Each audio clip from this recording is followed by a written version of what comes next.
This video explains how to cite a book section in Zotero and then in your research paper. We're going to use the Anchor Bible Dictionary as an illustration.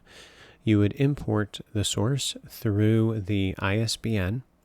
This one I have already fixed, and there have been a couple of things to fix. There are 6 volumes in this set, which makes it additionally complex.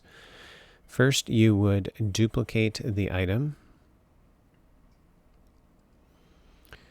You would then change the listing from a book to a book section. You would then put in the title. Notice that David Noel Friedman is the editor. If it states that he is the author, you need to change that to the editor. You would then add another line here.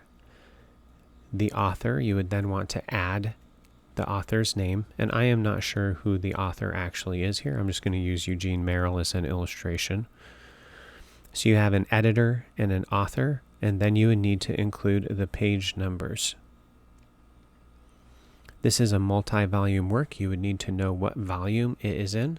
So if it's volume 2, you do 2, period, and then 456 to 67. We're just making numbers up here, and that would be your source. Now, as you go over to Microsoft Word to cite your paper,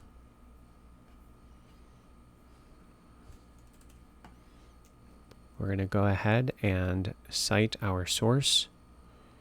There's Daniel by Merrill. We would specify the page number, 24655 or whatever. You can see then that the author would be Eugene Merrill. The article title is Daniel.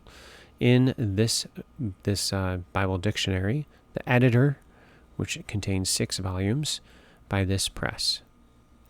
You could then add your bibliography, and I have already done one of these by John Barton. You can see that the bibliography would list the author. The page would list the page numbers in the actual book, in the bibliography. If you are citing multiple articles from this source, you can see how it would get very cumbersome. In a bibliography, you're only citing basically one book. And so what SBL states to do is to just list the dictionary all by itself. Somebody would be able to find that source, no problem, if just the one dictionary listing is found there. So this is how you would properly cite a book section and modify it, and then be able to put it into the bibliography.